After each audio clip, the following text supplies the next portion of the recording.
Sean ustedes bienvenidos, una vez más, a Los Límites de Gaia. En esta ocasión, nos volveremos a sumergir en la pluma de uno de los tres grandes dramaturgos griegos, Eurípides, con el tercer volumen de sus tragedias. Sin más que decir, comenzamos.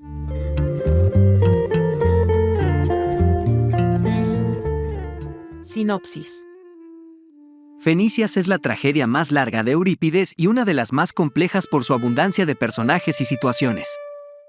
Ambientada en Tebas, se centra en la lucha por el poder entre los hermanos Eteocles y Polinices tras la caída de su padre Edipo. Eurípides, con su continuo afán innovador, aborda aquí las conocidas vicisitudes del mito tebano, desde el matrimonio de Edipo y Yocasta hasta el enfrentamiento entre Antígona y Creonte, pero rompe con la tradición y adapta los acontecimientos y los personajes a su conveniencia para ofrecer una obra sorprendente. En Orestes, el protagonista enloquece tras dar muerte a su madre Clitemnestra, asesina de su esposo Agamenón.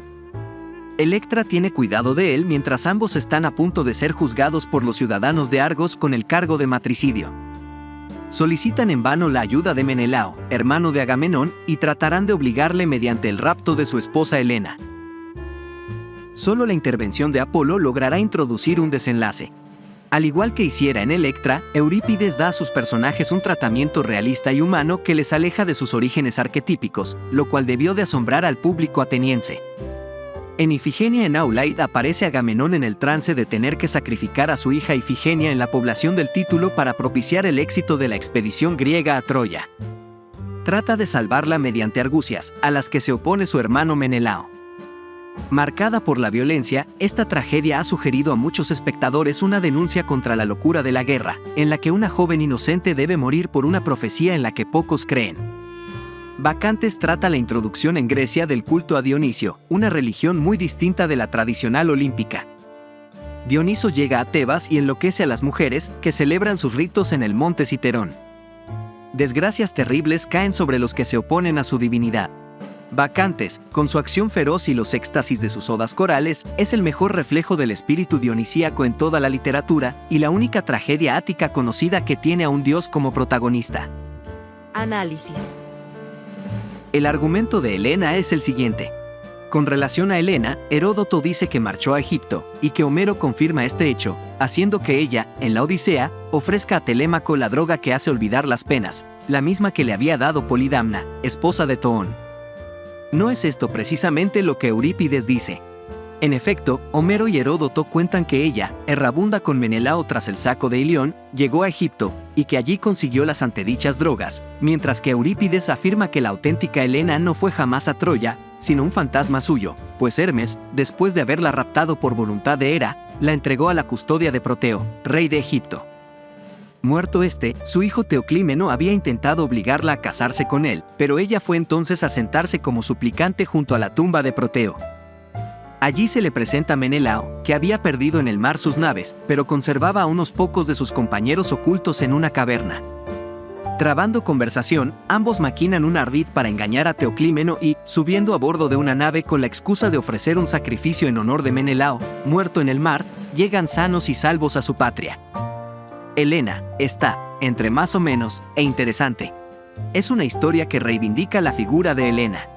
El argumento de Fenicias es el siguiente. Eteocles, una vez que tomó el poder monárquico en Tebas, despoja de su turno a su hermano Polinices. Exiliado, este se presentó en Argos y desposó allí a la hija del rey Adrasto, atesorando la ambición de regresar a su patria. Y, persuadiendo a su suegro, congregó un considerable ejército para llevarlo contra su hermano en Tebas. Su madre, Yocasta, le convenció para que, con un salvoconducto de tregua, entrara en la ciudad y dialogara antes sobre el poder. Al mostrarse furioso Eteocles en defensa de su tiranía, Yocasta no logró reconducir a la amistad a sus hijos, y Polinices abandonó la ciudad, dispuesto a presentarse en adelante como contendiente en la guerra. Vaticinó Tiresias que la victoria sería para los tebanos, si el hijo de Creonte, Meneceo, se ofrecía como víctima en un sacrificio a Ares. Entonces Creonte se negó a ofrecer a la ciudad a su hijo, pero el joven tomó la decisión, aun cuando su padre le facilitaba la huida con dineros, de sacrificarse. Y así lo hizo. Luego los tebanos mataron a los jefes de los argivos. Eteocles y Polinices en combate personal se dieron muerte uno a otro. Entonces su madre, al encontrar muertos a sus hijos, se degolló, y el hermano de ella, Creonte, heredó el poder real. Los argivos, derrotados, se retiraron de la batalla. Pero Creonte, rencorosamente, no devolvió los cadáveres de los enemigos caídos al pie de la muralla cadmea para su sepultura, arrojó sin honras fúnebres a Polinices, y expulsó a Edipo como desterrado de su tierra patria, sin acatar en un caso la ley humana, y dejándose llevar en otro por la indignación y sin apiadarse ante el infortunio. Son muy emocionantes las fenicias por su carácter trágico. Pues queda muerto el hijo de Creonte que se suicida en la muralla en favor de la ciudad, mueren también los dos hermanos a manos el uno del otro, y Yocasta, su madre, se quita la vida sobre sus cadáveres, y perecen los argivos que hacían campaña contra Tebas. También queda expuesto sin tumba Polinices, y Edipo es desterrado de su patria y junto con él su hija Antígona. Además, el drama tiene muchos personajes y está lleno de sentencias, numerosas y bellas. Fenicias, está, más o menos. Es la representación de una tragedia familiar. El argumento de Orestes es el siguiente. Orestes, vengando el asesinato de su padre, mató a Egisto y a Clitemnestra. Por haber osado matar a su madre al instante sufrió su castigo, enloqueciendo. Sosteniendo Tindáreo, el padre de la muerta, la acusación contra él, iban los argivos a emitir el voto colectivo sobre lo que debía sufrir como reo de impiedad. Por una casualidad Menelao, de regreso de su viaje, había desembarcado a Helena de noche, y durante el día llegó él en persona. Y, aunque le imploró Orestes que le socorriera, al hablar en contra Tindáreo, él más bien se negó por cautela. Una vez que fueron pronunciados los discursos ante la muchedumbre, el pueblo se dejó llevar a condenar a muerte a Orestes, anunciándole que debía abandonar la vida. Estando en su compañía Pílades, amigo suyo, les aconsejó que antes tomaran venganza de Menelao, dando muerte a Helena. Así pues, cuando avanzaban con este propósito se vieron frustrados de su empeño, porque los dioses arrebataron a Helena. Pero Electra, en cuanto se presentó Hermíone, la entregó en sus manos. Y ellos se preparaban a matarla. Acudiendo Menelao, al verse despojado por ellos a la vez de su mujer y de su hija, se disponía a arrasar el palacio real, pero ellos, tomando la delantera, amenazaron con pegarle fuego. Apareciéndose Apolo dijo que Helena se había ido con los dioses, le ordenó a Orestes tomar como esposa a Hermíone y a Pílades fundar una familia con Electra, y una vez purificado del crimen ejercer el poder en Argos. Orestes, está, bien. Es una historia sobre el descenso a la locura y una historia de venganza, que, lamentablemente, se interrumpe por un deus ex machina. El argumento de Ifigenia en Aulaid es el siguiente.